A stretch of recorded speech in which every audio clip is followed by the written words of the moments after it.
For a moment, consider the things your mind has brought you. Everything you have, your work, your relationship with your family and others, your philosophy of life, all come to you as a result of using your mind. Now consider the estimate made by experts.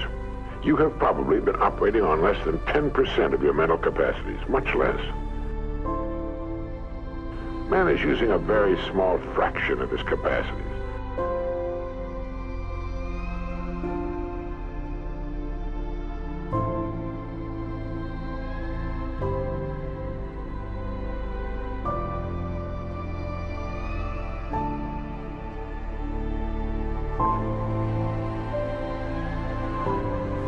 Neurological research at the UCLA Brain Research Institute points to enormous abilities latent in everyone by suggesting an incredible hypothesis.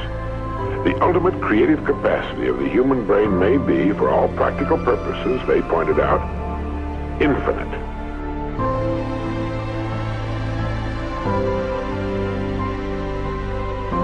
Man is a vast storehouse of data. But we have not learned how to program ourselves to utilize these data for problem-solving purposes. Man, under average conditions of work and life, uses only a small part of his thinking equipment. If he were able to force our brain to work at only half its capacity, we could, without any difficulty whatever, learn 40 languages. The reason that people don't do stuff, one is it's hard, and two is it's risky.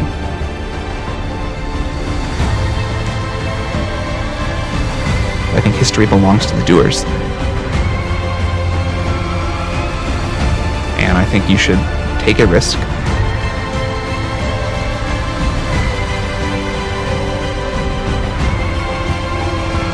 Risk actually looks like is not doing something that you will then spend the rest of your life regretting.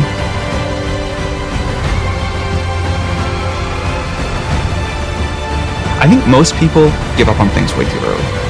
So the mistake that most people make is they try something, it does not immediately work.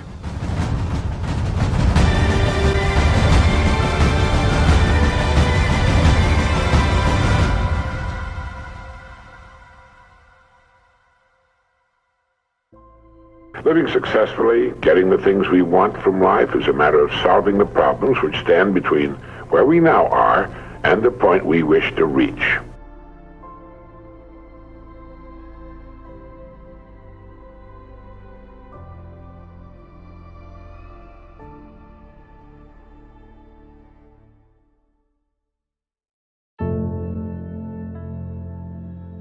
Be the person that does more for others. No one is without problems. They're a part of living. Life will just be anything you want out of it, really is what it is. And so the way to do that is every day work harder on yourself than anything else.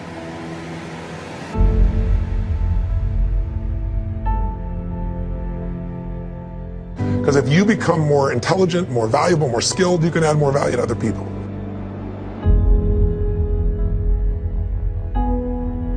Yeah, I think if you don't actually believe what you're doing is really important, if you don't derive satisfaction from what you're doing, then you will not be able to sustain all of the bad things that happen in the incredibly long period of time that the bad things happen over. And so the only motivation that I have seen work for people over a long period of time is enjoyment in what they're doing and an intense belief that it matters.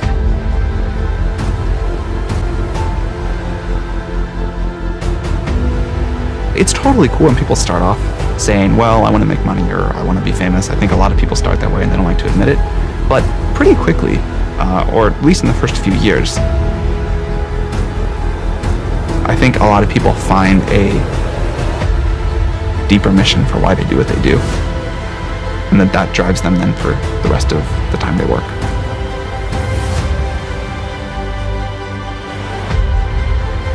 So the point is you don't have to wait in line.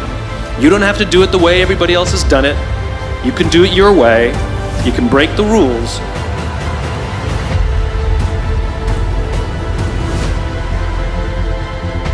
That's rule number one. It is the generally accepted theoretical view of man's mental potentialities. Now, how can we tap this gigantic potential? Well, it's a big and very complex problem with many ramifications. But as Herbert Otto points out, it is clear that persons who live close to their capacity, who continue to activate their potential, have a pronounced sense of well-being and considerable energy. They see themselves as leading purposeful and creative lives. But believe me when I say that your mind can be compared to an undiscovered gold mine. Look at it this way. Your goal is in the future. Your problem is to bridge the gap which exists between where you are now and the goal you intend to reach. This is the problem to solve. Successful people are not people without problems. They're simply people who've learned to solve their problems. Ignore people telling you your idea is bad. They may be right, but the only way to know is to actually build it out. And in most of the rest of the world, the default response when you tell someone your idea is to say, oh, that's not going to work. And this is really toxic for startups, because you have to believe in yourself. And the good ideas, because they sound like bad ideas, are so fragile and so killable.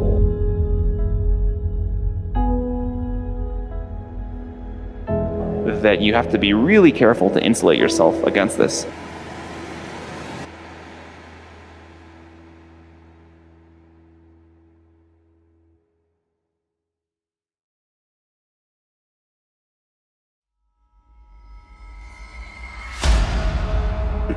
We don't do anything without an idea. So they're beautiful gifts.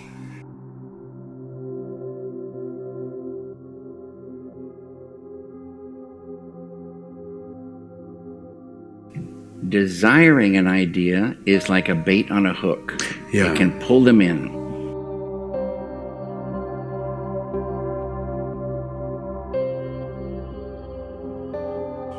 And if you catch an idea that you love, that's a beautiful, beautiful day. And you write that idea down so you won't forget it.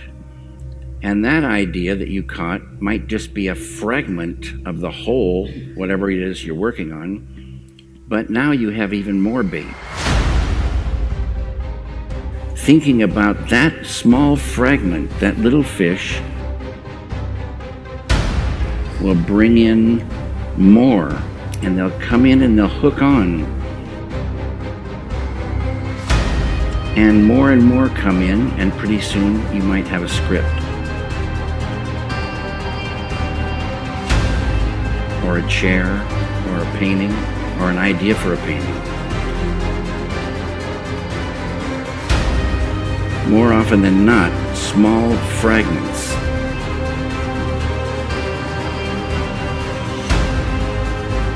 I like to think of it as, in the other room, the puzzle is all together. But they keep flipping in just one piece at a time. After 7 weeks, they say, you know what, I tried this thing. It's just not meant to be, and I have too many other projects, and so they immediately give up. Being young and unknown and poor, that is actually a great gift in terms of the amount of risk you can take. That's a beautiful thing to think about.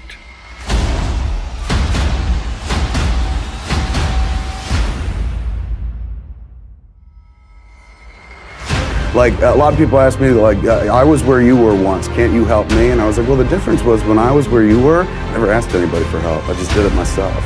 So it's always better if you can do it yourself. You feel better at the end of the day. These things are really hard. They take a very long time. There are a lot of critics. There are a lot of people who say this thing sucks. It's gonna fail. It's really stupid. Most of the founders that I have spent a lot of time with that have gone on to be super successful spent a very long time on their idea when a lot of other people would have given up.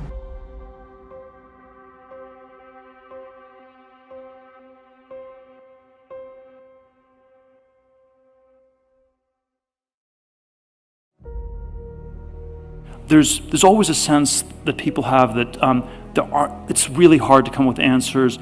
all the answers have already been discovered in one way or another. And I think that's not the case. And I sort of divide things up into conventions, which are things everybody knows to be true. At the other extreme, there are mysteries, things that nobody can figure out. And in between are these things that I call secrets, which are things that you could figure out. They're hard, but if you really work at it, you could figure something out.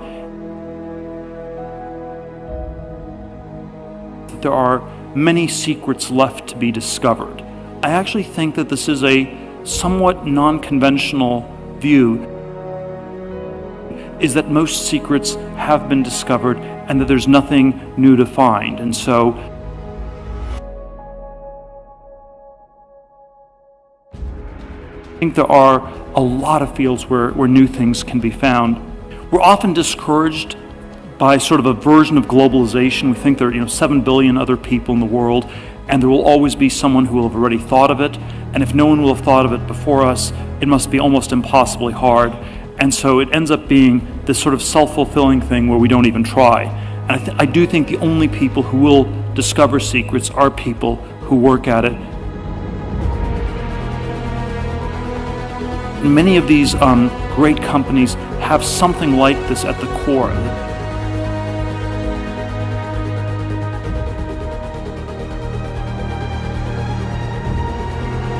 But let me show you how much time we waste in worrying about the wrong problem. Here's a reliable estimate of the things people worry about.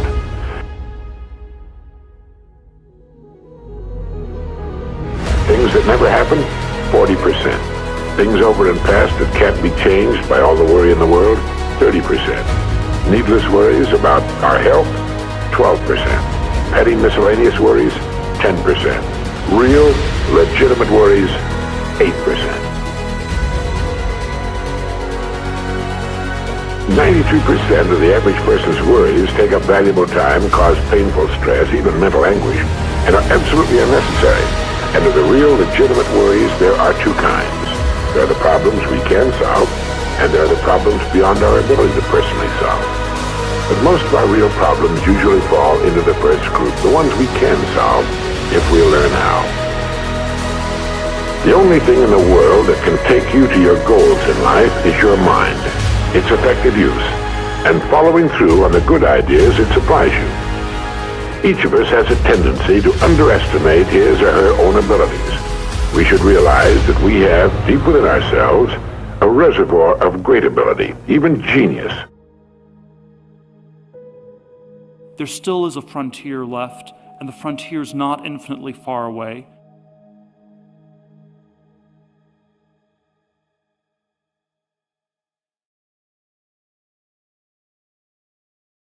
But there are many places where you can still get to the frontier. There are many directions you can go where the frontier is close and where there's a lot left to be discovered. Now I'm going to assume you've decided upon a goal. Your problem is, how do I achieve it? Your goal may be a promotion, a greater income, a beautiful home. It makes little difference what your goal happens to be. But you have your goal, and you know that you will become and you will achieve what you think about. That is, if you stay with it, you will reach your goal. But how? Well, it's right here that your mind comes into play. What is your mind? No one knows for sure. Perhaps the best way to describe it is to quote Pulitzer Prize-winning playwright Archibald MacLeish. The only thing about a man that is a man is his mind. Everything else you can find in a pig or a horse. The human mind is the one thing that separates us from the rest of the creatures on Earth. In order to reflect just a moment on the human mind, consider what it's accomplished. Human knowledge has advanced more in the past 50 years than in all the preceding 10,000 years of human civilization. We're entering an entirely new age of man, the age of the mind, and you own one, free and clear. Pick 1 hour a day on which you can fairly regularly count.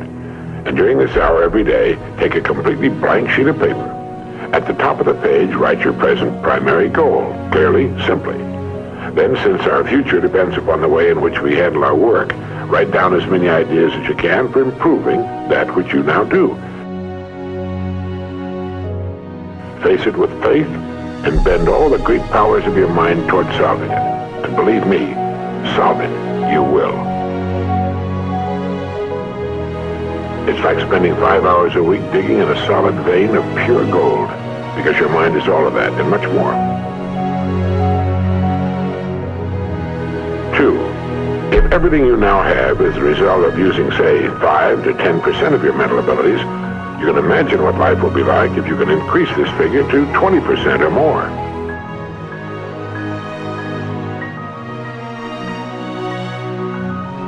Successful people are not people without problems. They're simply people who've learned to solve their problems. Just one great idea can completely revolutionize your work and, as a result, your life.